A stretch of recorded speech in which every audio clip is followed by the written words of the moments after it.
just one rich American. Like, it is insane. How do goalkeeper and striker? How can you not address that? 2 years of spending, over £1 billion spent. Well, part of that billion did go to buying Joao Felix, who, despite my colleagues' protestations here, I just think was a well-informed decision. And here's why.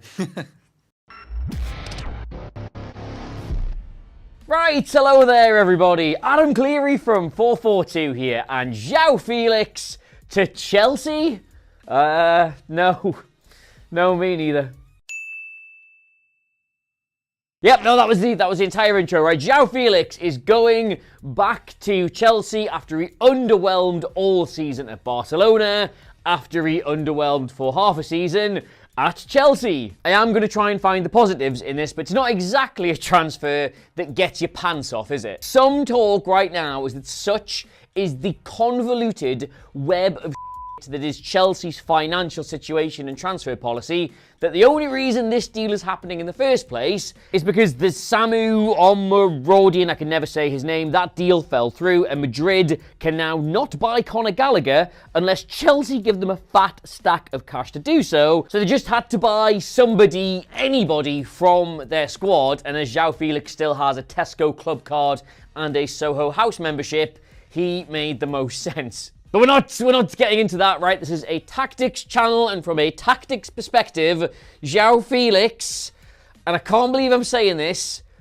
does bizarrely make a lick of sense. And I know you'll find the positives in anything, this lad. So first up, let us look at the current Chelsea squad. Now, I will be fair here, right? I found this on Reddit. I think it was made by the guys at 90 Minutes, and it is slightly out of date, so it's not quite as bad as it looks. Now, obviously, this is way too many players, but they have moved Beach on. 𝗕𝗙𝗘𝗧𝗏 has gone on loan. Humphreys, I think, has just left today. 𝗕𝗫𝗬𝗑, is he at Southampton? I think I may have seen that somewhere. And I've just checked the internet, and 𝗕𝗊𝗍 has gone as well.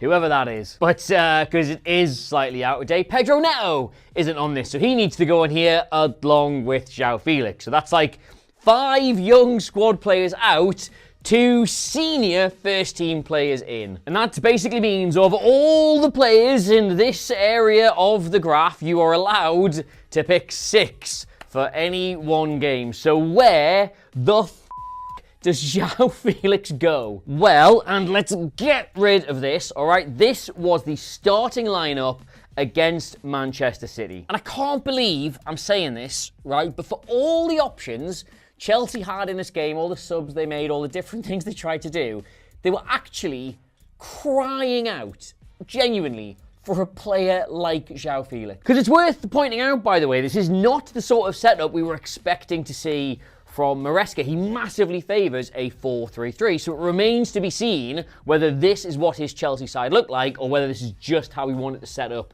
to play against City. Because what we would normally expect is 1 player in the pivot, then 2 8 either side. And as we saw at Leicester, it's the role of one of these 8 to not just get up and sort of be a number 10, but to join in with the centre-forward play as well. But instead, against Man City, he had Caicedo and Lavia both sitting nice and deep, and he found a way to get Enzo Fernandez in this squad by using him simply as a number 10. And if you are a Chelsea fan and you really like Enzo, then I hope you won't mind me saying this, because I like him as well, but he was rubbish. Chelsea had genuinely very good spells in that game where they got on top of Manchester City, where they dominated the possession, they had them camped into their own box, and every time the ball fell to Enzo in an attacking area, his touch wasn't there. His instincts as a 10 aren't quite right. Like, don't get me wrong, there is a playmaking aspect to a number 10 where you're expected to drop off, get on the ball, create chances, feed your teammates, make things happen. Enzo's very good at that,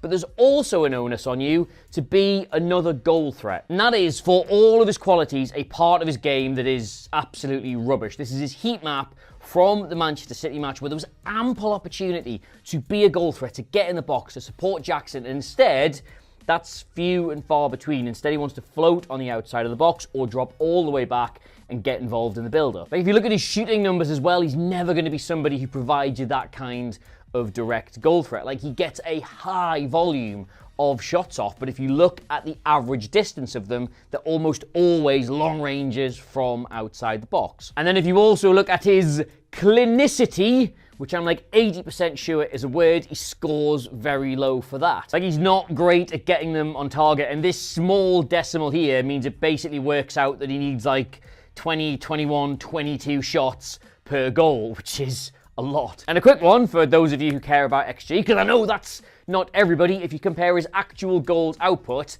with the kind of output XG says he should have, he's even underperforming there. When you remove penalties from the equation, he is in the bottom 1% of Premier League midfielders for being good in front of goal. So, and I appreciate I haven't actually talked about the person who is the subject of this video, if Chelsea are amenable to playing this 4-2-3-1 and having someone in the pocket behind Nicholas Jackson, Enzo Fernandez, buddy, you just ain't that guy. But do you know who might actually be that guy? Joao Felix. Now, first up, was he largely crap for Barcelona last season? Yes, he was. And was he also largely crap for Chelsea the 6 months before that?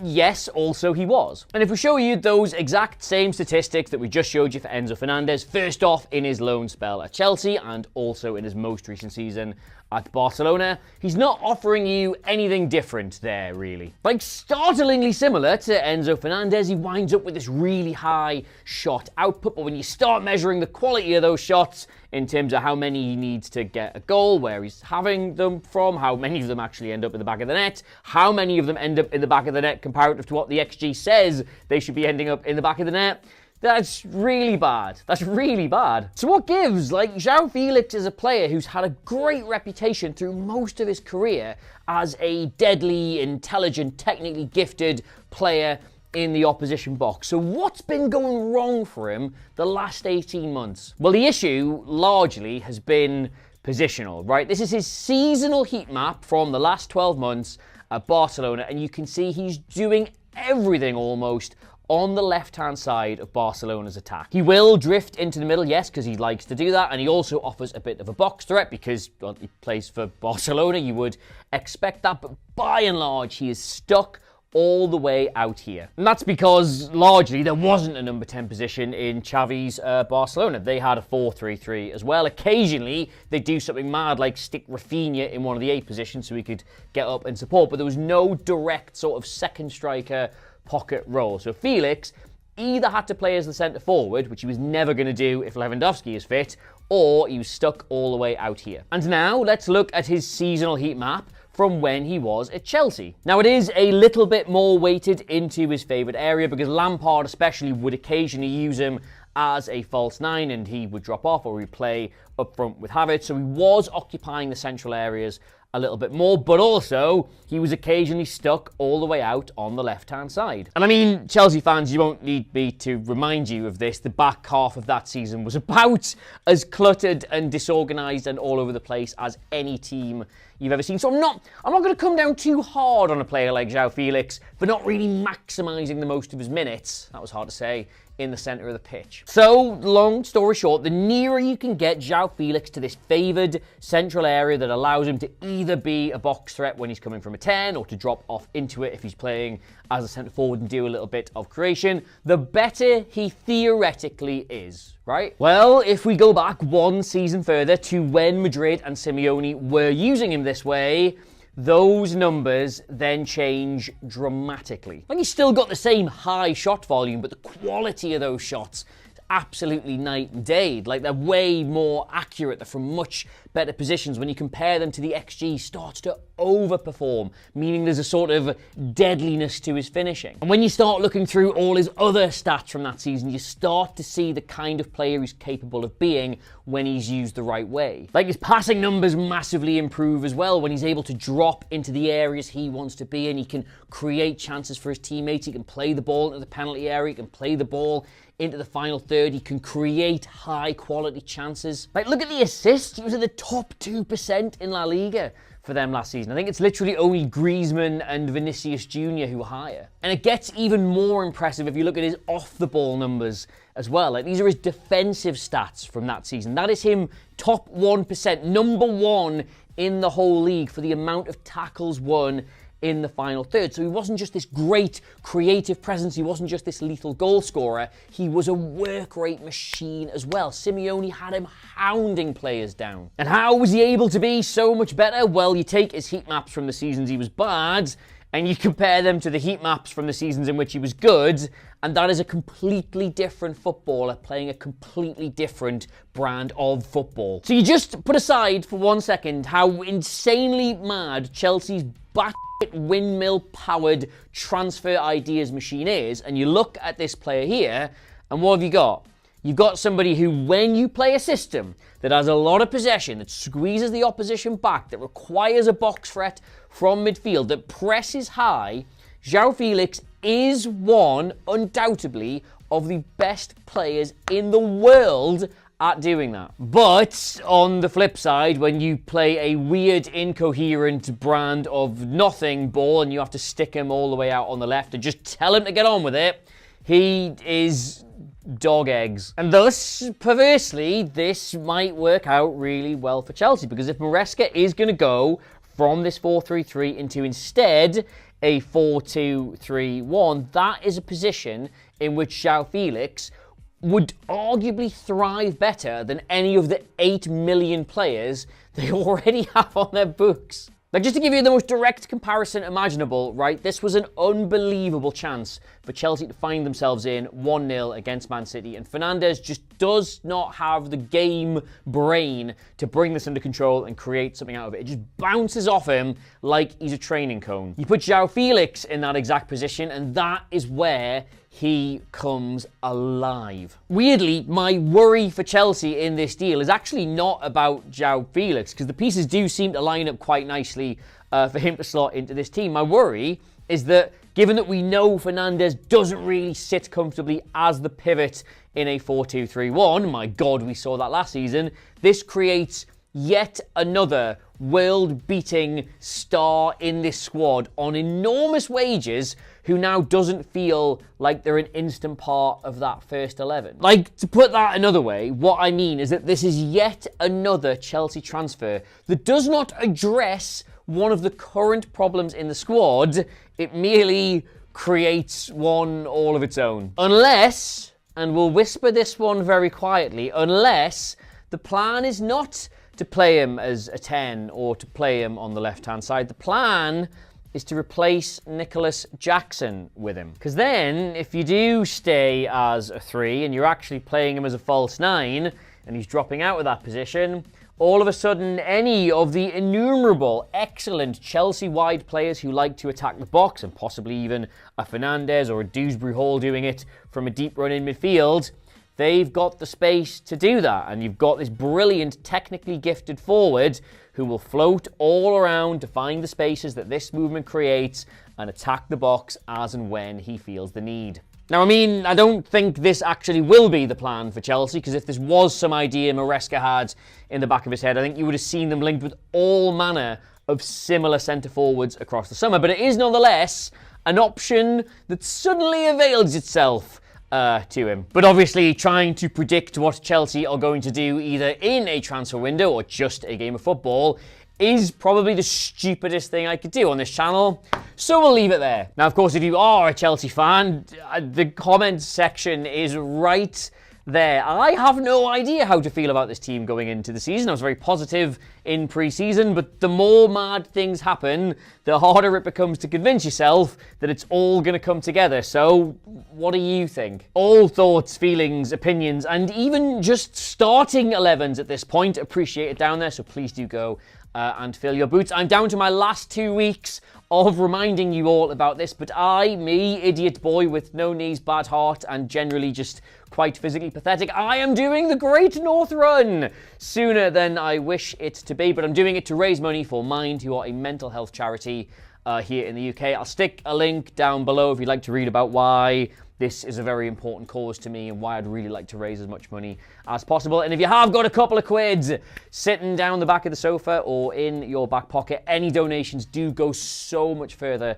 than you would possibly believe. So they are gratefully received. Which does always feel like quite a weird thing to ask for when you're doing content on one human being who's going for like 30, 40 to 50 million. But regardless, back here in the real world, anything able to spare means the world. You get me on all the socials at Adam Cleary, Clery. You should absolutely pick up a copy of 442, even though I haven't got one to hand in this video, from all good retailers, and the socials for the brand, they are in the corner of the video. And until next time, how long we got left in the transfer window? Like 8, 9 days or something like that? I've been Adam Cleary. Who knows what's going to happen? But I'll see you when it does. Goodbye. Welcome back to the live stream. The deadline day. It's a final live stream. countdown. It's the final countdown. The window slams shut, or does it simply close? Do you remember the Richard Keys tweet? No. No. I'm going to find it now. Just waffle for 5 seconds. How does the rest of the final countdown go? After it's the final countdown? We're heading... I don't know. This is just incoherent. Where's Richard? Okay, I can't find it. Wait, Richard Keys. I've got nothing else other than this. Richard Keys. Is it where he's complaining about it doesn't slam shut? Yeah, it simply closes. Well, boy, is it simply closing tonight. It is not slamming. Oh, I disagree entirely. I will be slamming that door shut like a teenager that's been sent to its room. A Sterling bomber might just slam it shut. You never know. So just to recap where we are. Yes. We're in a box room with no windows and have been for the last 10.5 hours. We are currently awaiting official confirmation that Raheem Sterling is going to Arsenal. Yeah. Which is great because Chelsea need to get some players off their books. That Jadon Sancho is going to Chelsea because that's great because Chelsea need to get some players through the door. And that Victor Osimhen has been completely forgotten about in all of this. He's somewhere on a plane, presumably with no destination. And that's it, isn't it? Really? Yeah. That's kind of all that can happen. So someone said Billy Gilmour and 𝗕𝗏𝗡, Napoli's a new Partick Thistle. That's the story of the day, isn't it? 2 Scotsmen going to Naples to slog it out in midfield. That's what we want to see. Do you reckon they'll braveheart Billy Gilmour as well for the announcement for him? I need to get that first copy of 𝗘𝗍𝗄 dello Sport where it's like, Gilmour, 𝗕𝗏𝗡, can they coexist? Can they play together? It's not been the most fruitful transfer deadline day, but we should say that's not why we're here. We're not here to do some groundbreaking Ornstein-esque bombalism, right? We are here because we are raising money, aren't we? For Mind, who are a brilliant UK-based mental health charity. We've mentioned this about 1 million times since we started the stream. Thank you so much to everybody who's donated already. There is a link in the description below. The reason we are doing this marathon live stream, and indeed the reason I'm doing an actual, brackets, half marathon next weekend, is because mental health support in this country is really bad. It's really bad. The demand grossly outstrips the supply. People cannot get the support they need. So charities like mine have to pick up loads of the slack. So we're really, really pleased and proud to be supporting them. The QR code is on screen currently. If you'd like to scan that, that will take you to a donation page. We have scan it. Oh, I don't want to make this all about the fundraiser thing, but we are we're really close to $3,000, man. We're really close to $3,000. If you've been tempted at any point tonight and you're watching now to throw a $5 or a $10 or anything in, if we could, before that window, slam shut. We'll make this last hour entertaining as well. I think if there's no substantial bombers, there might be one. Then we might just let loose on the chat. Let them ask us anything. Yeah, let's have a bit of fun. Let's have a bit of fun. So yeah, we'll entertain, and any donations will be greatly appreciated. It does legitimately go so much further than you appreciate. Mine can do so much with the money, so it's not just for the sake of it. It's going to a fantastic cause as well. And what is it now? What's happening now? Tinky Winky's got me again. He said, stop. He sprung the arse bandit surprise on me. He said, arse bandit Ballon d'Or charge this season. If you're just joining us, arse bandit is an actual football player. exact same £1 door charge. You stop doing it at an inappropriate time. He waits for me to do the mental health thing, and then he's like, "Horse bandit, senor." Oh God. Oh God. Dear. Right. Anyway, no. Yeah. To answer that, no. I think Rodri should win it. Shall we? Shall we? Oh, the Osimhen update. Oh God. Steve. Oh, it's Romero. It's Romano. Never mind. It's George Romero. Are you ready? Are you ready? Are you ready? Right. Adam Monk, were I to ask you, what do you think the current agreement between Victor Osimhen and Chelsea is after a new proposal was submitted 2 hours ago? Where do you think it is? I reckon Napoli have gone. Nah, that's not going to suffice, mate. No agreement. We're not even talking about Chelsea and Napoli. We're talking about Chelsea and Osimhen. Oh, don't tell me. No agreement in place. God. What have they been talking about all day? Come on, guys, settle your differences. They've been watching this stream. He clearly wants to move somewhere. Like, he's probably going to get paid more money at Chelsea. Probably. Jesus, man. Just. Great question from Alex Murray here. And obviously this is a pub favourite of mine, and we will be going to Johnny and Ali for this, for their 2 cents as well. What's the biggest animal you think you could beat in a fight? I know my answer to this. I got slated for this. I know my answer to this by my mates. I reckon I could leather a wild boar. Of course you do. Just like the thing is, like Tusks. Yeah, but they sort of just go and then charge. Just jump over it. If it's like a boss fight, just hit the A button, jump. So when it charges, jump. Can I just double check here? Your plan.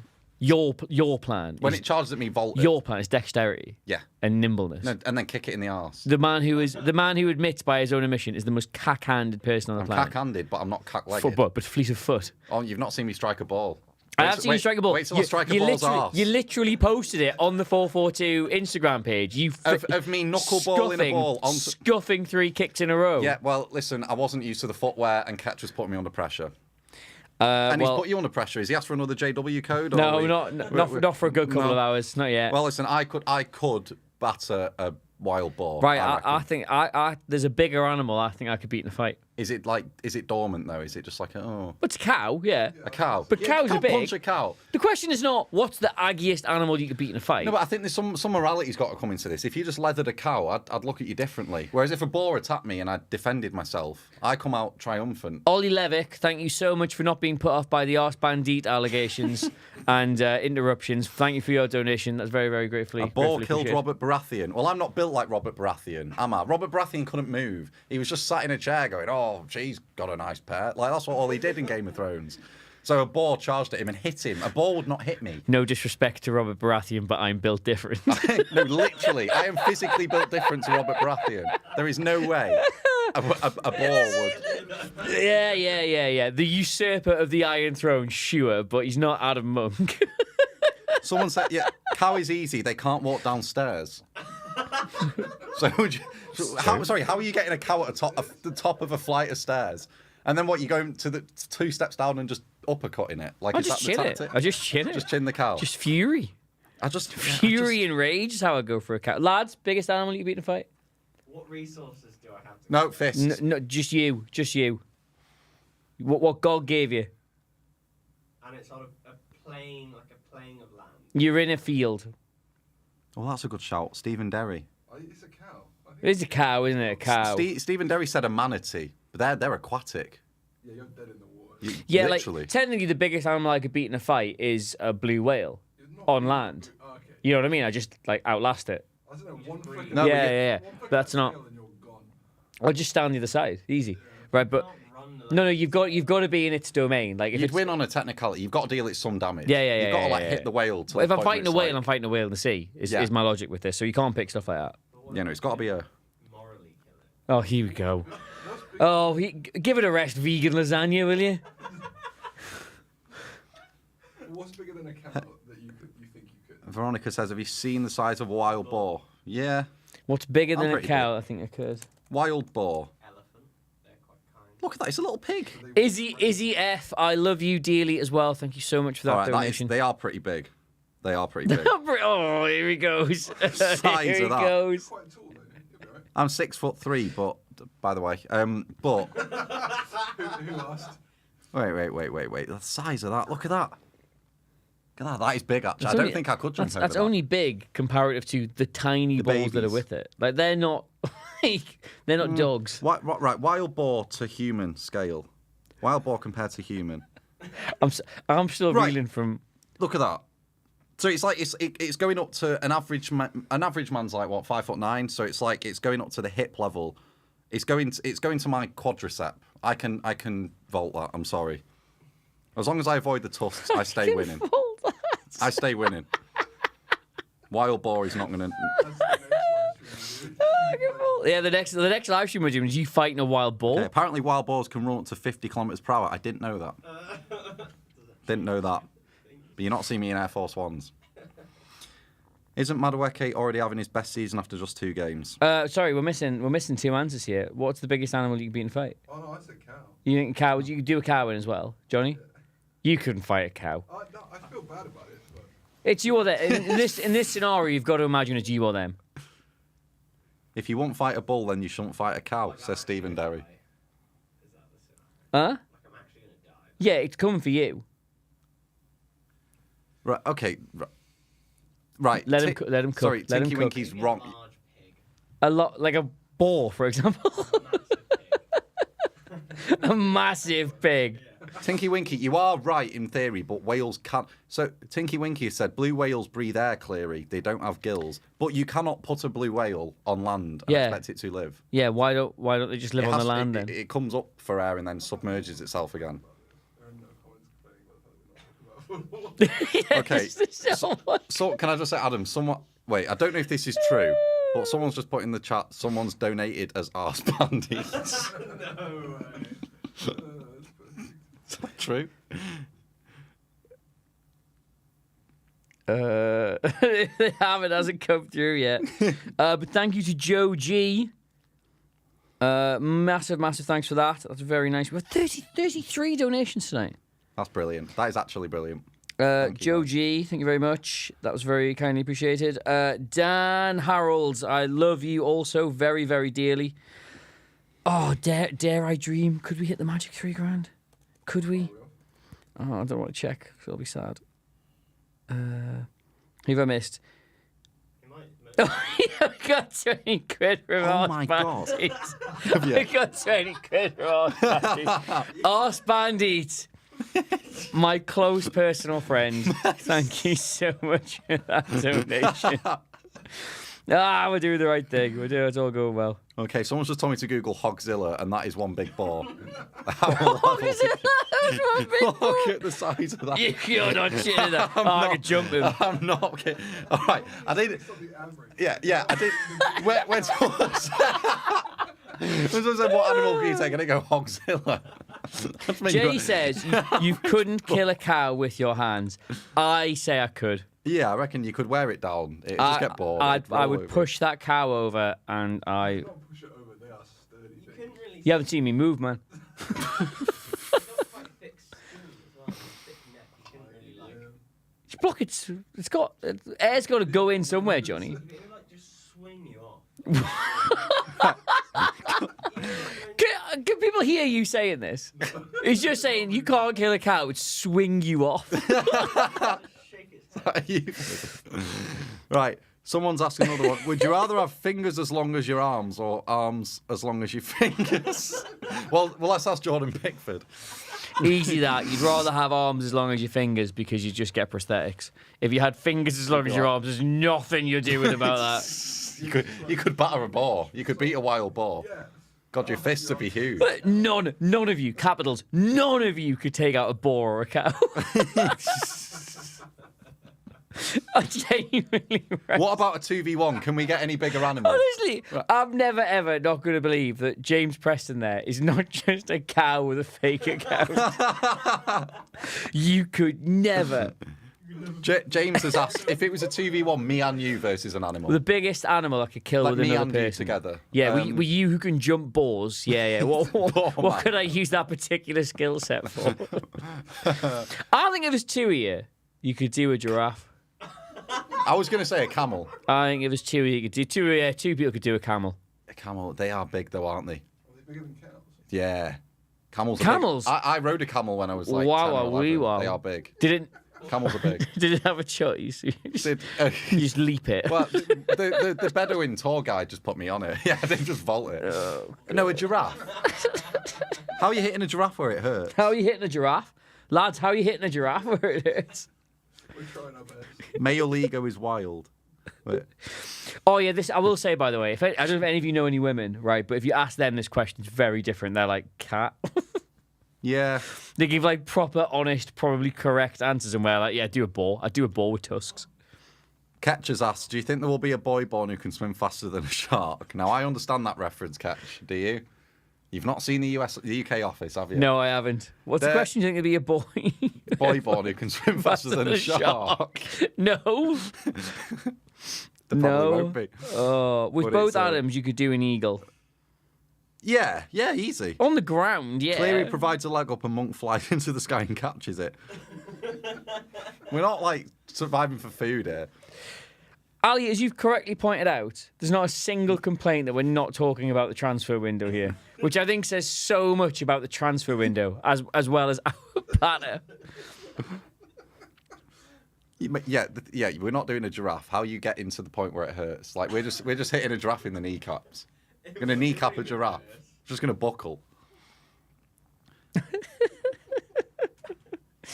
Oh, God. I would just like to say, if any of our esteemed dear colleagues at 442 are watching this stream and being like, they're just pissing about now. We've tried, man. We've tried so hard to get interesting football analysis out of this transfer window. It just hasn't happened. 9 hours. We did it for 9 hours. We did for 9 of the 10 hours we could. The killer question. Do you think you'd have a better chance against a horse-sized duck or 100 duck-sized horses? Sorry. 100 duck-sized horses. Is that not the cutest thing you've ever seen? Can you imagine them eating one apple? All trying to eat one apple. No, they're trying to kill you in this scenario. No. They're like really hungry little horses. That's too adorable. Little tiny horses. A horse-sized duck could do some damage. Horse-sized duck would fucking kill you. Yeah, it would. Because you see now they go at a piece of brown bread in a lake. And you're that piece of brown bread. You are brown bread. You're brown bread in You will that be brown scenario. bread. I'm taking on 100. Ask a football question. Oh, Come on. Hardest football manager in the Premier League. hardest. Well, Sean that's Dyche. nearly a football question, sure. Sean Dyche. Easy answer. Dyche. That's nice and easy one. If you go, if it's a Royal Rumble and you put in all 20 managers in, Dyche wins. Yeah, Easy. who's winning the Royal Rumble of football? Yeah, but this is why who would win the Royal Rumble of X is such a good question, because you pick out the favourite there, Sean Dyche, everyone else eliminates him. Yeah. So This is why who would win the Royal Rumble of X is such a good question, because you've got to think who is good enough to win, Hold but the also rope. not so good that they be identified as a new top. So like Maresca, I think is a good shout. He's got that Italian. He's got that. He looks, but like I don't think people go for him at the start. I reckon Steve Cooper's got that dog in him. Cooper's got, oh my God, Cooper bite and spit. Oh, you scratch your eyes out. Horse-sized duck. Let's have some. Genuinely, My chat's froze. genuinely, a horse-sized duck. Could it fly? A horse-sized duck? Pet wins. Wow. The Anglican Pegasus.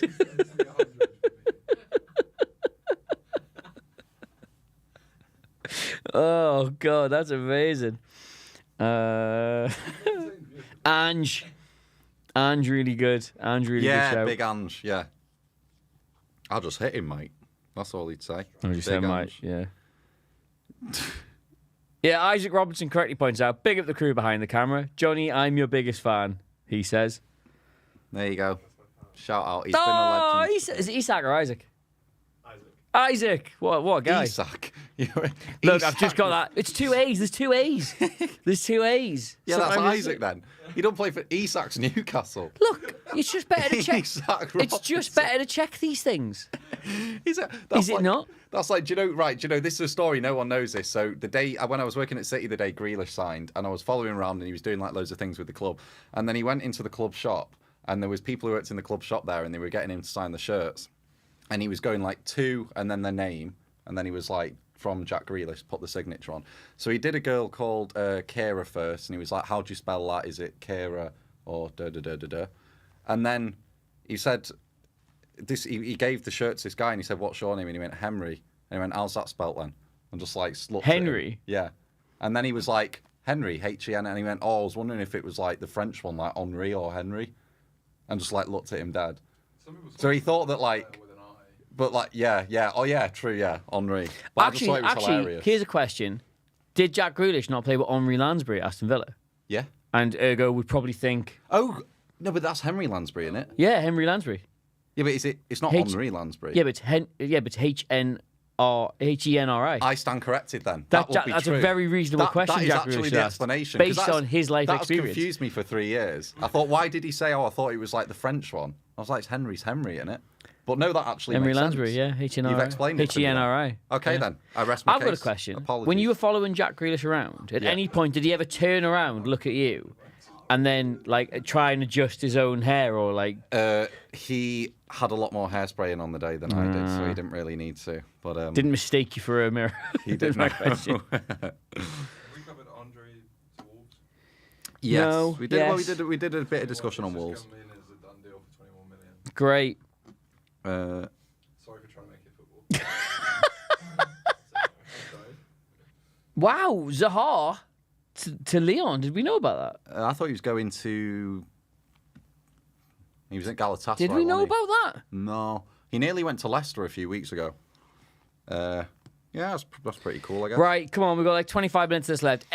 What's the most out of pocket question you could possibly think to answer? To ask? What To do you ask do? us. Ask us. To ask It's been a us. long day. This most out of pocket question you could possibly think to ask us. We've got 25 minutes.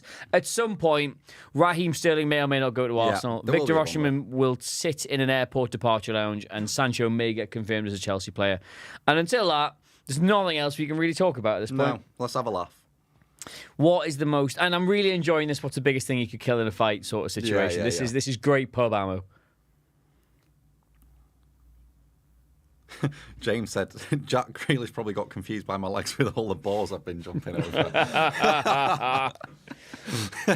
Favorite type of underwear, pants for men. I am like a I think they're called jockey shorts kind of guy. What is that? Just shorts, aren't they? Like boxer shorts, but not like baggy. So you got like baggy, Like boxers on. elasticated. Oh, I've got elasticated Calvin Klein. Yeah, not baggy. what I'm wearing. Not the big 90s ones you used to get. Like, Yeah, in primary school, like they used to be. Did you have ball stranglers in your primary school? Just like knickers for boys. So like like when the lads used to get changed for PE, if like a lad had like underwear that looked like knickers, it's like, oh, you got ball stranglers on. Oh, briefs. yeah, Briefs, just yeah. briefs. Yeah, Briefs. They're I pretty. thought briefs were like boxers. Well, boxer briefs. Boxer. But No, boxer- but like they go up like there, you know. Yeah, Like, I know so what you mean. like- They're yeah. called briefs. They're called ball stranglers. But boxers are called boxer briefs. Okay, That makes well, sense. yeah, I've Ball not. stranglers. So no, but basically, I've not. Sorry, I'm going to move on. I've not worn briefs since I was about 10 because I once got outed for wearing ball stranglers. Oh. So I've just been Calvin Klein since. Since then. What's a good question? Round to the Man City one. How could Haaland improve City as their new goalkeeper? As their new goalkeeper, that is a very strange question. Well, where'd you go with that? He'd be taller than Edison. Don't think he'd be very Worst passer. worst He's passer. not as good on the ball Can't as dive. Edison. And presumably Edison's up front in this scenario. Wasn't he a goalkeeper, Haaland? Wasn't there loads of videos doing the rounds after he signed for City even playing in goal? There might be. Harry Kane was for a bit. I know that. Maybe it's a striker's thing. Rooney used to be a goalkeeper. when he Yeah, was a that's kid. true. Wayne Rooney. So maybe it is a thing. I stopped wearing those in year 1, said Mr. T. Yeah, see. I was just a late D bloomer. D Bloomer. A late D Strangler. D strangler. I like them being held. Who's strangling balls? Next question. Ball stranglers were the worst. Oh, God. Do you have a 4-4-2 fantasy football league? We do. We 4-4-2. Liga 4-4-2. I will stick. Can we put the link in here? Yeah, I'll stick the link in there somewhere. We'll put the fantasy football link in the chat. You do the questions. I'll do that. Liverpool. Quickly now. Can Zinchenko play in Arsenal's midfield? I mean, he kind of operates there, doesn't he? But from the position starting of left back, I think he can. He's technically good enough. Don't know how I feel about Zinchenko defensively. Obviously, I've watched him as a City fan, and I don't think much has changed at Arsenal. I just think sometimes it is just sometimes as simple as like he has positional lapses, i.e. that Ollie Watkins goal that Watkins scored at the Emirates last season, which ended Arsenal's title chances. So Zinchenko, he's a good player. Yes, in theory, he could play there. Pep tried him in there in a... Are you answering the football questions? Yeah, well, I'm answering can Zinchenko start in midfield for Arsenal. I'm just waiting for some silly ones to come through. Oasis or Taylor Swift? Oasis. Asks. I like boring things. Oh, Oasis for me. Taylor Swift shit fucking sucks. Taylor Swift It's is awful. so bad. Taylor Swift is awful. Every song sounds almost like it's been AI generated. I mean, somehow the fan base will hear about this and they'll end up coming for us for the end of the stream, which would be a great boost to the viewers, to be fair. I've got a friend who shall remain nameless who works in AR for a major record label. And in her words, right, it is the greatest scam and con ever inflicted upon womanhood. It's worse than the Spice Girls. And when eventually it starts coming out how they've manufactured this, specifically what they've done, they'll be like... As in, like, her image and her success. How sort of, like, every part of it is so microscopically, I feel like artificially put together. I can't understand the music that much. It almost seems like a form of brainwashing all the people that are head over heels for it. Listen, enjoy what you want. Victor Osimhen! Oh, Victor Osimhen. Was it Bomber? That's a Romano. Oh. Deal is off.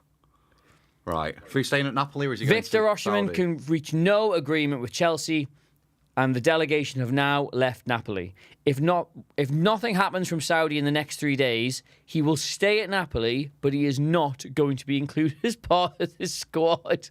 Bloody hell. So obviously the Saudi window's open for another 3 days. Another Saudi club will He's going to go Saudi. get him, absolutely. So that's a preemptive bomber. Osimhen's going to Saudi. It's an offer. It's sad putting the Bomber up now. Yeah, It's sad not bomber. a bomber. Womp, womp, womp. Bomber. Which airport do you think you could happily live in for a fortnight? Oh, good Oh, question. Beijing. Oh my god, I love Beijing Beijing Airport. Airport. I What's love good about Beijing that? Airport. You'd have Google Beijing Airport. It is Is it beautiful. like very state of the art? No, it's not even modern. It's just like they've just done it out full of fucking waterfalls and trees and stuff. So it's like it's all quite made of wood. natural, sort of like, yeah. And there's very few actual shops in it. There's just like it's just mostly Remember, empty you've space. got to live there, so you've Yeah. got like you can get food. Oh, And there's stuff enough. in it. There's enough shops, but it's mostly empty space. Beijing Airport. Beautiful. What would mine be? It's not even that busy. Beijing Airport. Beijing Airport's good. Tokyo Naruto's good. I was quite impressed by. Do you know what? Genuinely, I was quite impressed by London Gatwick. That might sound mental. Gatwick. I thought that Gatwick had some like nice Gatwick. scenicness. I've not been to Asia, so I couldn't answer on that. And then America, I've only been to Orlando. Around Europe, nah. European airports are a bit. Honestly, I I'm think trying to think of a good European airport. I can't a really. couple of quiet ones. Do you know Dusseldorf was quite nice? It was just quite small and like manageable. Yeah, Dusseldorf's actually to be fair, Dusseldorf. I've been like 3 times the last year. Yeah. Dusseldorf is really nice, really nice. big and airy in it. And then when you get through that whole corridor, Yeah. it's actually quite. I couldn't live there, but it's very nice. For 2 weeks, I could probably Lads, survive. best airport you've been in? Whatever the one for Copenhagen is. Copenhagen, probably. It's got a different name. You've tried to be clever there, and he's absolutely dunked your head. Stephen Derry said, "Can I name 2 Taylor Swift songs?" No. God. That I knew you were trouble when you walked in. It's a shame on me. And then we are never ever ever getting back together. There you go. What are they called though? Don't know. Are they just called? I've just sang them. Okay. I've just sang them. Oslo Airport is pretty, says Samuel. Never been to Oslo Airport. Is Sterling moving? Yeah, we think so. We think Sterling. He said Belfast Airport. I've been to Belfast Airport. It's not good. Amsterdam and Manchester are the worst. Yeah, Manchester is awful. Oh, hang on. How's it? Big breaking news here. A text from 442 editor James Andrew. Go on. Amsterdam Schiphol Airport is good. Amsterdam. Yeah, it was quite nice when I went through. I think I went. Yeah, a couple of people have said that. Thanks, James. Sofo said that. Yeah, no, but then Mr. T said Amsterdam and Manchester are the worst. Ooh. Maybe there's 2 Amsterdam ones. Might be 2. Might be Is 2 Paris Amsterdam Charles ones. de Gaulle? Does that suck? Or I've forgotten that. In, Charles de Gaulle's Charles de Gaulle, there's a fella who lived in that. It's called that film that. The terminal. Yeah. That's Is not it about Charles de Gaulle. No, that's in New York. Oh, is Tom it? Hanks. I swear there's one about Charles de Gaulle. Guy who lived in Charles de Gaulle. Wait. Great film, by the way. If you've never seen the Terminal, I love the Guy who Terminal. lived in Charles de Gaulle Airport. Yeah, Mehran Karimi Nasseri. Yeah, but that's not a Tom Hanks film, is it? He lived in Charles de Gaulle Airport from 1988 to 2006 when he was hospitalised. Wait, 1998 to 2000. Yeah, he 8 lived, years. he lived in Charles de Gaulle Airport. Yeah. Wow, maybe do you reckon Victor Osimhen's going to be doing There, look, I made it about Peter Odom-Wingy I has made it been about the since football. I made 2013. it about the football. Can I just say, we have been chatting absolute patty. I learned it for over an hour now. And the last remaining 300 people on this stream have not abandoned us. the determination from you guys to hang on during all this. entertainment we I provide. cannot say thank you enough. Any other questions, guys? We'll take them. Region of 30 million. Nketiah? Yeah, Nketiah going to Palace is actually quite interesting. Yeah, it is. He's got a lot to Did prove. did Mateta go in the end? No, I think he's staying. So we've got them there's both. competition. Palace have had a But obviously brilliant Edouard's transfer gone window. Leicester, so there's Palace have had better- such a good transfer window. Yeah. Says Hamada joins Stade Rennais. That's a done deal. As of Question, because you could have done this. Have any of the ones you've either texted me or shouted out been made up? Because you could have absolutely got a couple in without me realising. maybe I'll make up Oh. That's a journalistic integrity. I can't mess up. Legitimately, actually, 𝗕𝗫𝗍𝗓 there has just made me want to ask a question to the chat. He says he's been here since 4 o'clock. Right? Really? I want everybody in the chat right now. Right? I want you to look into your heart and answer honestly. Right? What time have you been here since? Because we've been here since 2. We've been here since we've been in the office since 9, 10 early this morning, right? But we've been on this stream since 2. Can we just get a number in the chat, right? What time did you log on? There's no prizes. If you've been here the longest, you're not going to win anything. Just for our curiosity, have you been here for an hour and you're like, is this a football stream or is this not? Or have you been here since like 3 and watched it slowly degenerate into like how big a cow could you kill and what airport This is a bit bad? where deadline day should be culminating. It's like, right, everything's happening now, but it's kind of just Here we go. fizzled. 10:43, great. 10:43. 6. A lot of 6 o'clock. 6 A lot of o'clock. people getting in from work by the looks of time. it. 3 or 4. Rocco Delaney, 2:30. Mr. T. Sophocles, 2:30. Thomas Wong, 3. Fayad said, my jacket is lovely. Thank you. Much appreciated. 21. Wow, this is genuinely. I'm legitimately touched by this. Recurring names in the chat. Yeah, Yeah, yeah. I'm must be. genuinely quite touched by this. I am. Got some... It's. I will big say, fans. just Watched how far you've gone down. just to. Just Claire, I miss Cleary being at the table. I missed that. There's been nothing to talk Over there. about. We've covered all like the stuff that needs Should I- covering. you know what? now. Just to stretch my legs, I'll just go over there. gonna stand over 'Cause I there? think it's a I'll good stay here. dynamic, and also gives Johnny something to do, doesn't it? Keep the silly questions coming as well. This is just for you, just Keep Claire. those silly questions coming. We got 12 minutes to go on the window. Oh, my water bottle's here as well. Oh, Colour do you want? Yeah, blue. Match my score prediction for tomorrow. South Africa. So 3 p.m. South Africa. Oh, nice. It's crazy that, isn't it? That there's just someone in South Africa just... I find that mad. Like, the internet is mad. in for the dregs, says FourFourTwo UK. That's us. I've seen a few of these comments, by the way, right? There's a lot of interest in us doing a podcast. And as, again, the other team members of the FourFourTwo team who are no doubt tuning in will know, this is not a revolutionary idea. This is something we have thought about for a long time, but we are part of a larger mechanism here as part of a much larger company, and things need to be in place and certain things need to happen. It's something we would dearly love to do. I've earmarked it as one of the things we should explore across the course of the season, but it's hard. It's hard. You want to involve as many of the staff as possible, but they have jobs. Do you know who our first guest needs to be if we do get a podcast? I'm not even joking. Arse Bandit. He needs to come on. We need to track him down and get him in. Ladies and gentlemen, Arse Bandit. Mr. Arse Bandit. Oh, God. Any more questions, guys? We will. Oh, is this off, Johnny? No, it's on now. Oh, we've got some... Thank you, chat, for saying it was off. Oh, so they've just heard me say arse bandit. Yeah, for no reason. First tech fuck up in. Brilliant. First technical difficulty. Oh no! Now my mum's in the chat. Oh, what?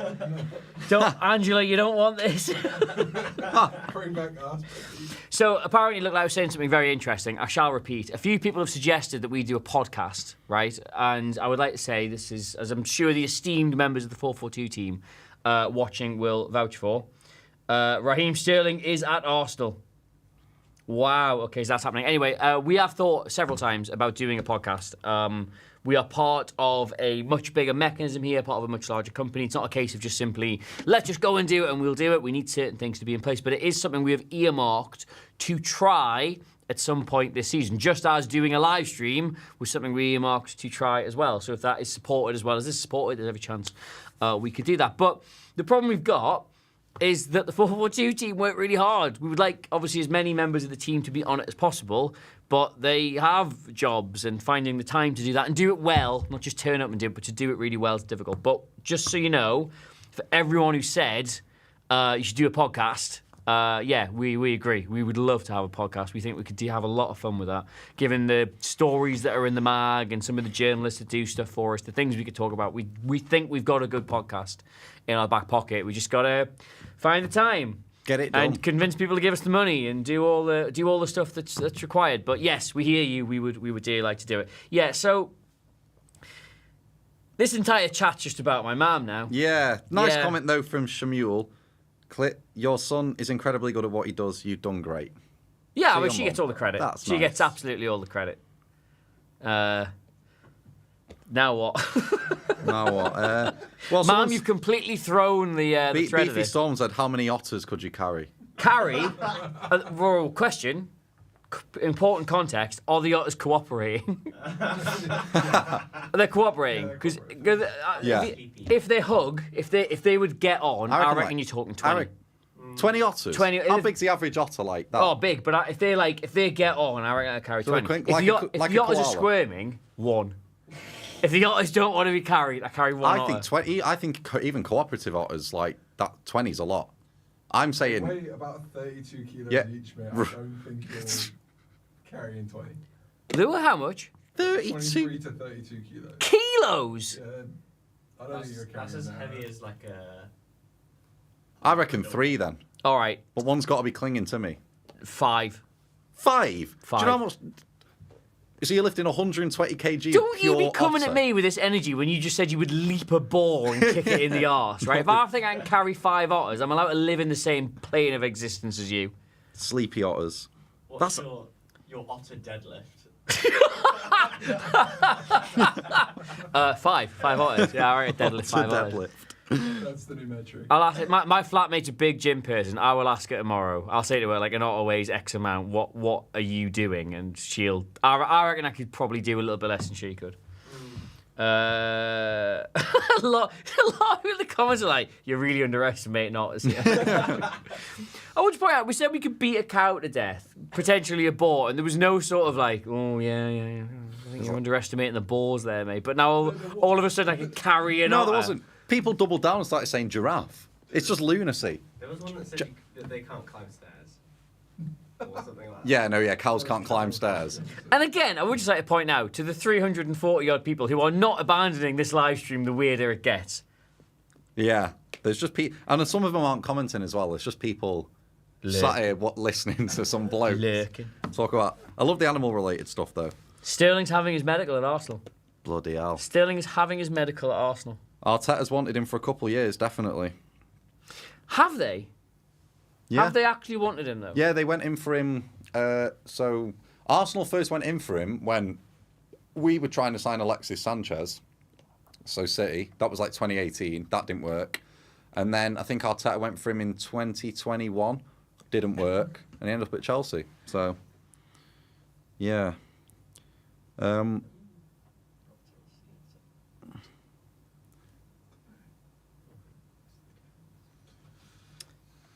Tactical transfer breakdown, Ballzilla to Liverpool. What is this? Come on, we got 6 minutes. Message from Ryan Tabs. Mate, I'm a bit pissed here and just tuned into the live stream. What is going on? Yeah, if you're just joining us on the live stream, basically we spent the last 10 hours, 55 minutes trying to talk about transfers, and there haven't been any transfers. So in order to fill the time, we did try and get a PlayStation set up, but that didn't work. We've just gone down a rabbit hole and then decided how many rabbits we could murder, effectively. Any questions? Which animal would make the best footballer? That's interesting. Like, which animal, if you gave it a ball? Kangaroo, maybe. Kangaroo, that's a good shout, yeah. It's a good shout. That's a Kangaroo. really good shout. You need something that's like on bipedal's the right word? Like ankles. You need it with ankles. More to Yeah. the point. What's got ankles? Yeah. A lot of things, I think. A lot of things have ankles. What about like a gorilla? What about a gorilla? gorilla. Gorilla would be good. Yeah. Gorilla would be good. They're fast. They'd be able to shield a ball at a corner. I will say this is probably slightly too far for how weird this chat's getting. But I will say I once saw somebody do a breakdown of the ultimate Pokemon Football 11, and genuinely the ones it's selected based on like its actual ability to play. I actually reckon that team competes. I reckon that At the team top? holds its own at the very top. With The Pikachu very, in the very 11? top. No, of course Pikachu wasn't in it. It's all like Pokemon that are about 6 foot, stand on 2 legs, and they're like quick and strong. Charizard. No, of course not Charizard. It can't walk very well. It's got wings. Oh, so it's like the human ones. So is that one with like really tall legs in there that's got like a small torso, but like massive, tall, long legs? I don't know which one that is. What about the boulder that's just a boulder with arms? No, He's not in there. You're thinking too like He can fly though, so from aerial balls, you knock it into him and he'll just go. there's nobody flies in a game of football. It wouldn't be allowed. Mewtwo's in That it. is That's- true. Okay, Mewtwo. I Did think you that's the one I see meant. the NBA analysis trying to work out who would win a one-on-one between Mewtwo and Charizard. It was Stephen A, wasn't it? Someone sent it in to Stephen A. Smith. yeah, it was Mewtwo versus who was it against? I think it was Charizard. It was like No, it was which a one would you basketball choose? player. Oh. It was Mewtwo versus. It was like, would he go if he went one-on-one with like I think it was like Dwayne Wade or LeBron or something, and he's like actually analysing. He's 6'2", got reach. Nottingham Forest signed Morato from Benfica. Yeah. I think that happened this morning. Okay. Everton's Holgate goes on loan to West Brom. Those are the two. Are these bombers? Are we calling these bombers? They're not. It's a bit of a reach. So we're getting. Right, well. Definitely shuts at 11, right? Think so. This gets an extension. When does the transfer window close? It's definitely 11. We've got 3 Yeah, 11 minutes PM. left of the Dun-dun-dun, summer dun-dun-dun, 2024 Premier League transfer window. And my God, what a roller coaster. Not just the last 3 months, but the last 10 hours have been for you, for us, for everybody in this studio, Adam Monk, Johnny, Ali, the expertise behind the camera. All the Uber drivers who thought they'd be delivering something hot and tasty here, but have somehow been sitting by their phones like Victor Oshman in an airport. Unbothered, untroubled, unworked this evening. And here we go with just 2 minutes left. I mean, anything can happen in the next 2 minutes, guys. Anything can happen in the next 2 minutes. Imagine there is just a bomber. Imagine, just a David, huge... imagine Ornstein goes, forgot to mention, by the way, and all that. Completely slipped my mind. Mo Salah's gone. Mo Salah's gone. Mo Salah's gone back to his home planet. Here's a good question. If the Space Jam aliens were more interested in soccer, whose powers would they steal? I've not seen Space Jam. Oh, but is it like... No, I know what it is. It's the basketball film. Yeah, It's the basketball film. So the aliens steal the basketball as powers. The aliens have a magic basketball. They use it to steal the powers of 5 NBA players. Basically, what Okay. they do first, they're tiny little aliens. They challenge Earthlings to a basketball game. Okay. To which, the Looney Tunes, in fact, to a basketball Okay, game. right, It's yeah. like, ha, yeah, we'll play you a basketball. Do they take Tiny. Do they take the whole ability of that basketballer, or that just basketball like player they take it? and their form and their of course, shape? they take Messi. They take Messi, of course. But he's not in his prime. No, You've you'd got still take Messi. To win a football match for the fate of the earth, you would take someone at the end of their career. That won a football match 18 months ago for the fate of his country. Yeah, to be fair. Messi. He's got you there. I've got you there, The mate. fate of his country.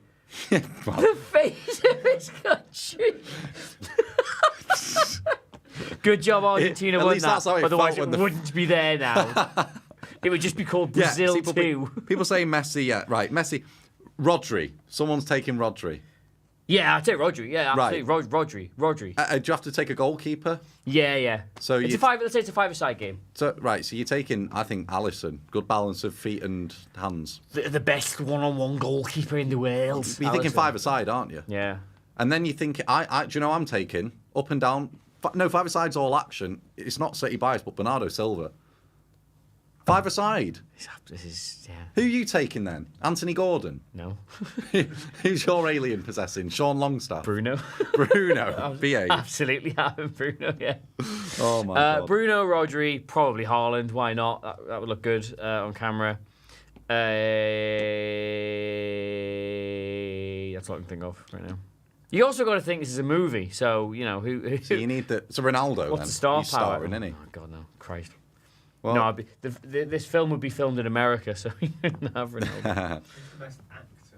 best actor, The best football. actor in football, Vinnie Jones. Mo Salah. Neymar Jr. Jamie Vardy. He's got charisma.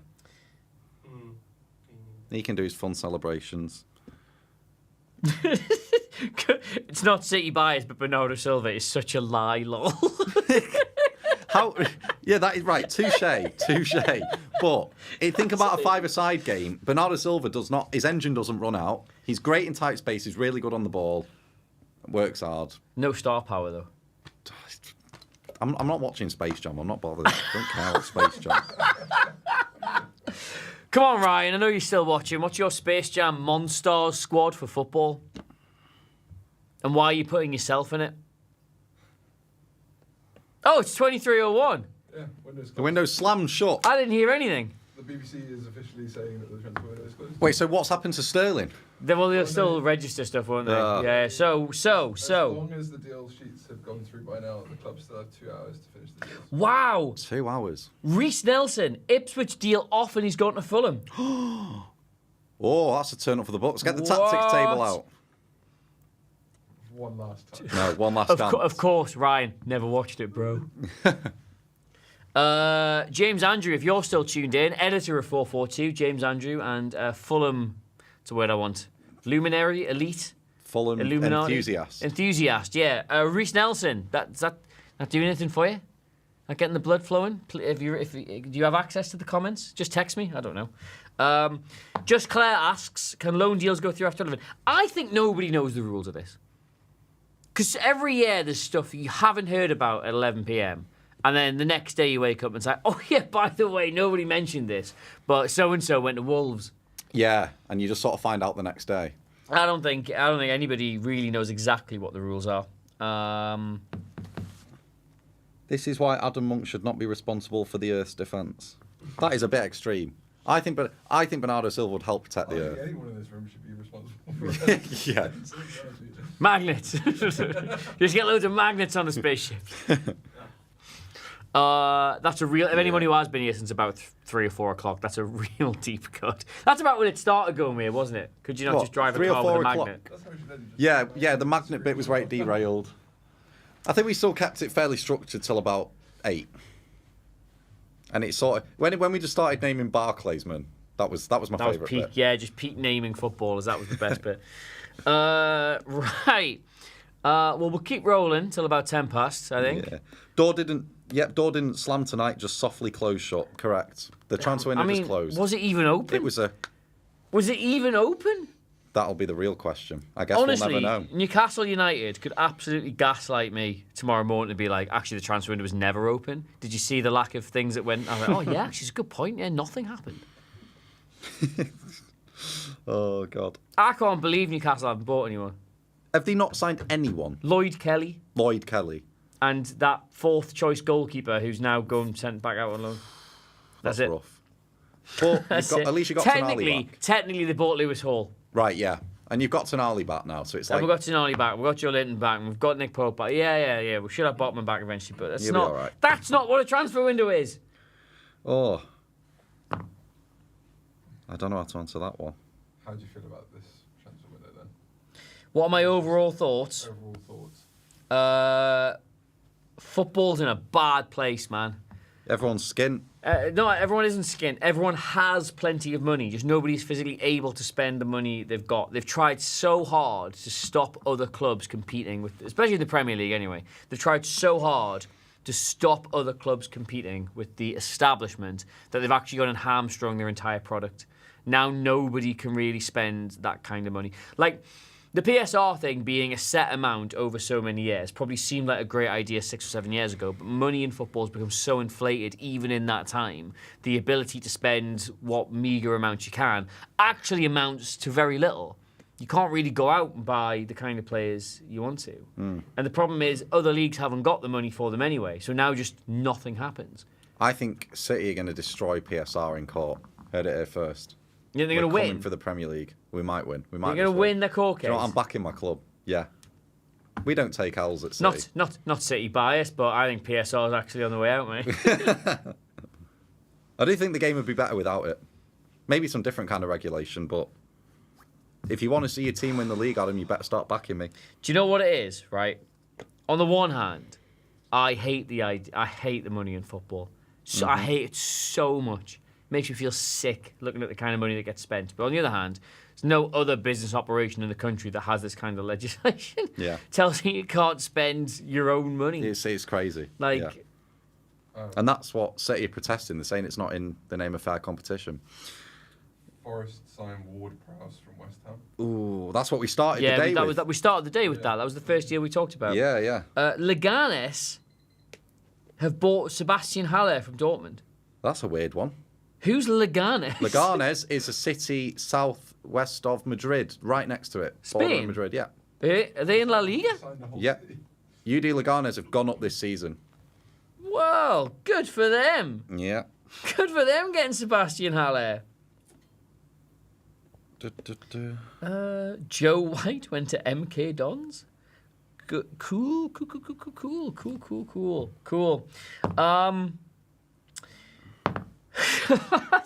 don't know what to say.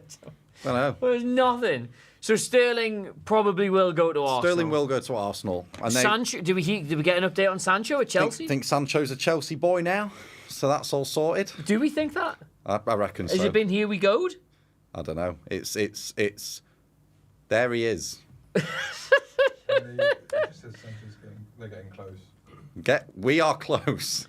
Yeah, we are close. James. 7 minutes after the window shut. They said the deals are valid for 2 hours, so if it was on a call sheet before. I think Nunes. To be fair, Romano did here we go Sancho. So Sancho, we're going to assume we can take Sancho to Chelsea as red. We can take Raheem Sterling to Arsenal as red. I just hope you all had a nice time. Yeah. I just hope, in spite of the paltry, meagre offerings we were served up by the world of football, that you still managed to feast on what content we were able to offer you. It's about the friends we made along the way. Yeah, like this transfer window has literally been the players we signed along the way. We picked up 2 absolutely fantastic deals. Smashed it, lads. Guys, would you do me the great honour of just taking a minute to sit on the sofa and wave at everybody on camera? You've had so many nice comments for the work you've done behind the camera today. It would just be a real shame not to give you the credit you due. Come on. Don't be nervous, guys. Hey. Guys, this is Ali and Johnny. They have made this whole thing happen. Possible. Say hello. Hello. One of my Yeah, Adam, get off. Sorry. Oh, God, sorry. Am I asking the question? Not about you. Get off. So what do we say? Thoughts on? I need to put my own mic up. There we go. There we go. There you go. So, guys, we as go. two non-football fans, how has this been? To Adam, can you jump between 1 and 2, depending on who's speaking? Yes, Yeah. yeah, So yeah. I'm on 2. Press 2. Sorry, wait. What? Press 2. No, it's fine. All the mics are up. There you go. All the So, mics are up. lads, how has it been as non-football fans working on this as a little project? It's been cool. We learned a bit. I feel like we contributed more than we thought we would to a football broadcast. But yeah, have fun. I enjoyed the memes. Yeah. If you are watching in the chat, if you are still with us, could we please get a nice little round of applause? Ideally through clapping emojis for the chaps here. They're thoroughly in that. Just tell everyone a little about yourself, Johnny. You've worked with us before. You come on the occasional shoot.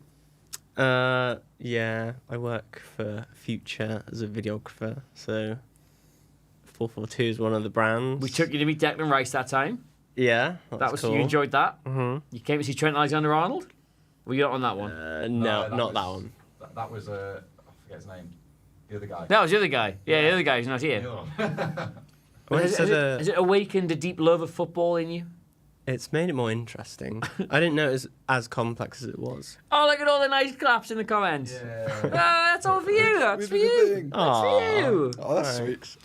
Thank you. And Ali, you're the real genius behind this. You're actually the only person with any sort of live streaming experience in the room. Oh no, it's collaborative effort. We both did all of the tech, but yeah, I work on the broadcast side for Future, so handle a lot of their live stream projects, including this one, for these two lovely people, lovely football people.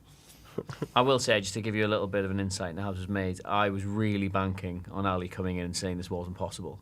Because that was sort of his job, was to sort of look at this and go, what, you want to turn around an entire transfer deadline day live stream in a tiny room with no equipment in 4 days? We can reassess and come back to this in the winter transfer window, sure, but we can't do it for this one. But instead, he brought enthusiasm and expertise into the situation, which I was not prepared for, and said, yeah, we can make that work. And as a hope, the 300 odd of you, peak 800 odd have enjoyed, you actually did make that work. So thank you both so much for donating your bodies. Oh, it's been fun. It has. How hard Oh could my it be? God! There's a last minute actual shock transfer. There's a bomber. There's a bomber, guys. Armando Broja, Has gone to. Everton for 30 million. It's not even a loan. We've got to What? react. We've got to react like we know what that means. Oh my god! Well, quickly, Oh my guys. God. Armando Broja to Everton, 30 million. What do you make of that? We got Absolutely mad great deal, things, great bruv. deal for the club. It's going to do a lot. It's going to do a lot for them. That's insane. Something actually happened right at the last second. Well, There we go. on go. that bombshell. It's time to end. Bomber. I think, yeah, we'll So probably swap just leave back it. in because we've got. Yeah, I think, to be honest, we'll not leave. I think that's the final comment to end it. Cleary on the streets, monk in the sheets. I don't even know what that means. Let's just leave it at that. Oh, I'm really displeased about it being that way around. Yeah, thank you so much, everyone, for joining us on the Transfer Deadline Day live stream. We'll not keep you any longer. Sorry, than it's we not have to. registering. 30 million they paid for Broja. Yeah, where have Everton got that from? Yeah, they've just pulled that out That's the absolutely backside. insane. Isn't it? Yeah, That is submitted the deal crazy. sheet. Yeah, that's what I said before. Like, wouldn't be mad if Ornstein was like, "Oh yeah, by the way, completely forgot to mention at any point today that Everton were in for Armando Broja." Oh, Dice will love him. Yeah, that's Anyway, yes, we'll not keep you any longer than we had to. Thank you so much for everyone who's joined us on the Transfer Deadline Day live stream today. This was a big test and a big experiment to see if we could stream stuff and if people would watch and if they would enjoy it. And it's been a bloody brilliant time. So thank you to all of you who've tuned in at any point during the day, whether you've been with us since we started at 2 or you've come in the last half hour and been like, what the fuck is this? It's meant genuinely loads and loads and loads. As we've already said, thank you so much to Johnny and Ali for making this all happen. Thank you to Adam Monk for joining us all the way down from Manchester, providing his leather jacket and his expertise as ever. And one final shout out, we are doing this for Mind, who are a UK mental health charity. There is a link in the description if you've enjoyed this at any point and you think it's worth a £5 or a £10, anything you've got, it goes so far to sort of bridging the gap between the mental health support people in the UK need and the mental health support people in the UK currently have access to. We're doing a run for it. I may have mentioned it in other videos. It's a really cool cause, and if we could hit certain targets, that'd be fantastic. But overall, we've all just had a really brilliant time. If you're new to the channel, please do consider subscribing. We don't do this very often, but maybe we will. There'll be full analysis of all the major deals. There's going to be a Sterling video. There's going to be a Sancho video. Christ, probably even an Armando Broja video now, since he's built this out right at the last second. But until next time, Adam, anything you want to say? my head's fried. No, thank you. Enjoyed it. Flown by. It's Bedtime. actually flown by, hasn't it? Yeah, It's yeah. genuinely flown Considering by. it was 2 p.m. that we Yeah. started, yeah, it's absolutely flown by. But I am knackered now. Oh, And what? I'm at that weird point. I net that kind of Red Bull, and it's like I need to be moving. It's like I've got a surplus of energy that's just not been used yet. But I'm also, my body's physically tired, so I'm in a weird state right now. But that's what deadline day does to you. Yeah, we'll see if we can catch the pub before one of them, Yeah, why not, before why one of them not? chucks out. We'll But get until one then, in. anyway, thank you so much, everybody joining us here on FourFourTwo. The subscribe button is there. I don't know whether it's worth commenting on streams. This is entirely out of my wheelhouse. But that has been one of the weirdest transfer deadline days I have ever seen. God bless you, Jadon Sancho. All the best, Raheem Sterling. And my condolences, Victor Osimhen. We are leaving now. Bye. Goodbye.